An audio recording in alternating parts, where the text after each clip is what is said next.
आज हम बनाएंगे ईद स्पेशल बिहारी बोटी कबाब। घर में बेहतरीन किस्म की बिहारी बोटी कबाब बनाना है तो इस रेसिपी को जरूर फॉलो करें। आसान से मसालों के साथ विदाउट बारबेक्यू किस तरह से बिहारी बोटी आप बना सकते हैं। वीडियो पसंद आए तो वीडियो को लाइक और चैनल को भी जरूर सब्सक्राइब करना है। तो शुरू करते हैं इसको बनाना। सबसे पहले जो है यहाँ पे हमने गोश्त लिया है, वजन इसका 500-600 ग्राम के लगभग है और इस तरह से इसके जो है ना बारीक से पतले से इसके जो है कतले से हमने काटनी है। बिहारी कबाब बोटी बनाने के लिए ना इसको बहुत मोटा पीसेस में नहीं काटा जाता।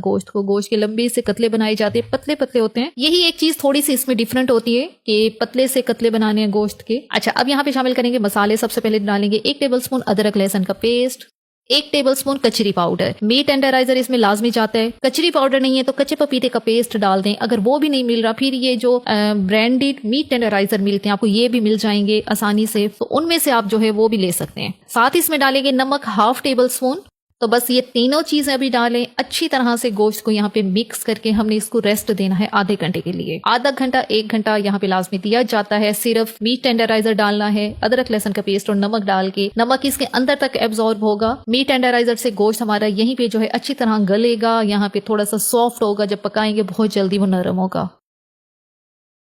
अच्छी तरह से मिक्स कर लिया है। अब इसको रेस्ट देंगे आधे घंटे के लिए। मौसम गर्म है, आधा घंटा भी हम इसको फ्रिज में रखेंगे, बाहर नहीं रखेंगे। आधा घंटा हो चुका है। अब इसमें हम लोग जो बाकी मसाले हैं वो यहाँ पे शामिल करते हैं। अब इसमें जाती है तली हुई प्याज। एक दरमियाने साइज की प्याज लेके उसको मैंने फ्राई किया है तो वो यहाँ पे हमने शामिल करनी है। साथ इसके डालेंगे आधा कप दही। दही जो है काफी गाढ़ा होना चाहिए, पतला नहीं होना चाहिए। किसी भी छलनी में डाल के रखने या मलमल के कपड़े में डाल के रखने ताकि दही जो है उसका पानी अलहदा हो जाए और दही गाढ़ा सा हमें मिले, वो यहाँ पर डालना है। अब प्याज को पहले तो हाथों से हल्का हल्का क्रश करते हैं और फिर हम इसको दही के साथ और गोश्त के कतलों के साथ जो है यहाँ पे मिक्स करते हैं। प्याज को पहले फ्राई कर लें। अगर आपने ये रेसिपी जो है बनानी है तो प्याज पहले फ्राई कर ले। एक बड़े साइज का या दरमियाने साइज का प्याज जो है 500-600 ग्राम मीट में जाता है। अब दही हमारा गाढ़ा है तो कोई अलग से पानी नहीं हुआ और बड़ी ही अच्छी सी मैरिनेशन जो है वो तैयार होगी। अच्छी तरह से प्याज और दही को मिक्स कर लिया है और अब यहाँ पे हम लोग जो है अपनी बाकी चीजें डालते हैं। अब यहाँ पे डालेंगे बारीक पीसी हुई खसखस का पेस्ट बना लें। 2 टेबलस्पून वो यहाँ पे डाल देना है। यहाँ पे बारीक पीसी हुई है तो 1 टेबलस्पून भर के हमने वो यहाँ पे डाल ली है। साथ इसमें डालेंगे 1/2 टीस्पून जीरा पाउडर, 1 टीस्पून धनिया पाउडर, 1/2 टीस्पून जायफल जावित्री पाउडर। ये दोनों पाउडर जो है मिक्स करके मैंने रखे हुए हैं, ये दोनों यहाँ पे डाल रहे हैं। 1/2 टीस्पून काली मिर्च का पाउडर, 1 टेबलस्पून लाल मिर्च का पाउडर, 2 टेबलस्पून ऑयल। वैसे तो बिहारी बोटी में जो है मस्टर्ड ऑयल जो है, जो सरसों का तेल जिसको हम कहते हैं, वो डाला जाता है। लेकिन अगर आपको उसकी खुशबू जो है ज्यादा शार्प लगती है, तीखी लगती है, तो उसका जो कंपनसेट है वो फिर यही है कि हम रेगुलर जो कुकिंग ऑयल हमारे पास होते हैं हम वो डाल देते हैं। तो यहाँ पे मैंने भी रेगुलर ही कुकिंग ऑयल डाला है। अच्छी तरह से अब मिक्स करना है। इतना अच्छा इसको मिक्स करना है कि हमारा ये जो सारा मसाला है, जो खसखस का हमने पाउडर डाला है, बाकी सारे मसाले डाले, अच्छी तरह से गोश्त के कतलों को लगे। वैसे भी जो गोश्त के कतले हैं हमारे बहुत पतले पतले हैं तो इनके अंदर तक ये सारे मसाले जो हैं वो एब्जॉर्ब हो। अब हम इसको कवर करके हम इसको रेस्ट देंगे 3 घंटे के लिए। बेस्ट ये होता है पूरी रात के लिए रखें, फिर आपकी बिहारी बोटी कबाब बेहतरीन तैयार होंगे। लेकिन टाइम नहीं भी है तब भी आपने 3 घंटे लाजमी देना है इसको, क्योंकि इसके अंदर मीट टेंडराइजर है। जाहिर है उसने गोश्त के साथ जो है अपना जो असर वो दिखाना है, तो उसके लिए आपने इसको रेस्ट लाजमी देना है। 3 घंटे इसको मैं फ्रिज में रखती हूँ तो उसके बाद जो है फिर देखते हैं। दूसरी तरफ यहाँ पे पानी लिया है, उसके अंदर इस तरह के वुडन स्कीवर्स जो हैं वो हम डिप करके रखते हैं, क्योंकि जाहिर सी बात है जब स्कीवर्स गीले होते हैं तो इनको आग नहीं लगती, ये जलते नहीं है। अगर आपके पास मेटल के स्कीवर्स हैं लोहे वाले तो वो तो वेल एंड गुड है। अगर वो नहीं है तो ये बहुत इजीली जो है हर जगह से आपको मिल जाते हैं, ये इस्तेमाल करें। लेकिन पहले इनको आपने आधा घंटा पहले पानी में डिप करके रखना है। 3 घंटे के बाद यहाँ पे मैरिनेशन हो चुकी है। अब इसको जो है फ्रिज से बाहर निकाला है। अब यहाँ पे हमने स्कीवर्स लिए हैं, 2 स्कीवर्स इकट्ठे लेने हैं, क्योंकि जाहिर है इसके जो गोश्त के कतले हैं इस तरह से चिपटे हैं और काफी बड़े साइज में। और इस तरह से अब हमने जो है इन 2 स्कीवर्स को इकट्ठे इस गोश्त के कतले में लगाना है। ये बिल्कुल इसी तरह मेरी कोशिश है मैं आपको दिखा सकूं कि हमने इसको किस तरह से करना है। और ये चेक करें, ये इस तरह से स्कीवर आपकी रेडी होनी चाहिए।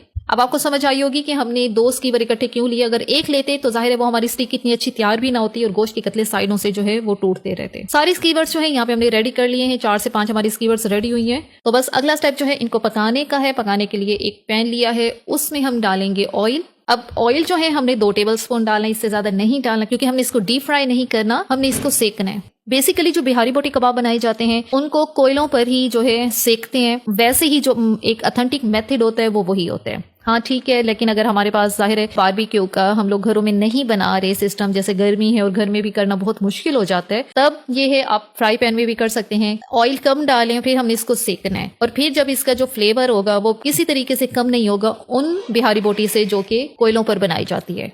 2 मिनट एक साइड को सेक लेंगे और 2 मिनट के बाद इनकी साइड को चेंज करते हैं। 2 मिनट यूं देने हैं कि इसका जो ऊपर हमने जो सारा मसाला लगा हुआ है वो एक दफा अच्छी तरह से बोटियों को अच्छी तरह से लग जाए। फौरन से चेंज करेंगे, मसाला उतरना शुरू हो जाएगा और ऐसे ही 2 से 2.5 मिनट फिर दूसरी साइड को ही देना है आपने।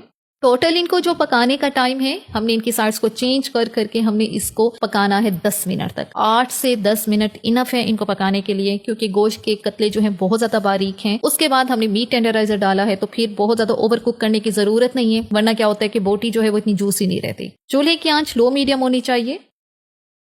तो यहाँ पे 8 मिनट हो चुके हैं, बिहारी बोटी कबाब जो है अच्छी तरह से सेक चुके हैं। तो अब जो स्टेप है वो यहाँ पे इसको स्मोक देने का है। कोयला पहले ही गर्म होने के लिए रखा है और 1 ड्रॉप ऑयल का डालें, फौरन से कवर करें। अब ये जो स्मोक इसके अंदर जाएगा, इससे क्या होगा, हमारी बिहारी बोटी कबाब जो है फ्लेवर में बिल्कुल वैसे तैयार होगी जैसे कि कोयलों पर जो तैयार की जाती है। बारबेक्यू के बगैर भी बिल्कुल बारबेक्यू वाला ही हम लोग जो है टेस्ट दे रहे हैं बिहारी बोटी को, तो उसके लिए स्मोक जो है बहुत जरूरी है। 2 मिनट स्मोक दें, 2 मिनट के बाद जो है कोयला रिमूव कर दें यहाँ से और यहाँ पे बेहतरीन किस्म की बिहारी बोटी जो है रेडी हो चुकी है।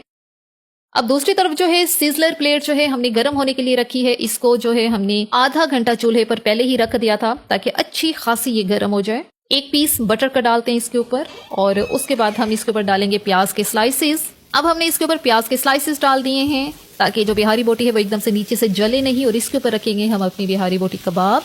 मजेदार से सिजलिंग बिहारी बोटी कबाब बनाने के लिए यहाँ पे सिजलर प्लेट जो है उसका इस्तेमाल किया है। जिनके पास ये नहीं है वो किसी भी लोहे की कढ़ाई में ये इफेक्ट दे सकते हैं, क्योंकि इससे एक थोड़ा सा स्मोकी सा फ्लेवर आ जाता है और खाना देर तक आपका गर्म भी रहता है और बड़ी अच्छी सी प्रेजेंटेशन जो है इसकी रेडी हो जाती है। और ये फाइनल जो ऑयल बचा हुआ है वो भी हमने ऊपर से ड्रिजल कर दिया है। तो बस यहाँ पे बेहतरीन किस्म की बिहारी बोटी कबाब जो है रेडी हो चुकी है। मुझे उम्मीद है इसकी फाइनल लुक देख के आपको आइडिया हो चुका होगा कि ये कितनी बेहतरीन बनी है। घर में बनाई, कम बजट में आपकी बेहतरीन किस्म की बिहारी बोटी कबाब जो है रेडी हो जाएगी। मेरे पास ये सिजलिंग प्लेट है, जिसके पास नहीं है उन्होंने क्या करना है, जैसे कि पहले भी मैं बता चुकी हूँ, लोहे की कोई कढ़ाई है, कोई प्लेट है, उसमें ये कर सकते हैं। सपोज आप नहीं भी करना चाहते, सिंपल बिहारी बोटी कबाब को आप हल्का सा सेक के फ्राई करें, उसके बाद जो है आप इसको सर्व करें, तब भी ये बहुत ज्यादा मजे की है। इस ईद पे क्योंकि हमारे पास गोश्त जो है माशाल्लाह से अच्छी सी क्वांटिटी में होता है, तो कोशिश करें जो रेसिपी आपको पसंद आती है आप उसको ट्राई करें। इसको जरूर ट्राई कीजिएगा, बहुत ज्यादा ये लजीज बनकर तैयार होती है, बहुत डिफरेंट किस्म की टेस्ट के साथ इंतहाई लजीज ये रेसिपी है।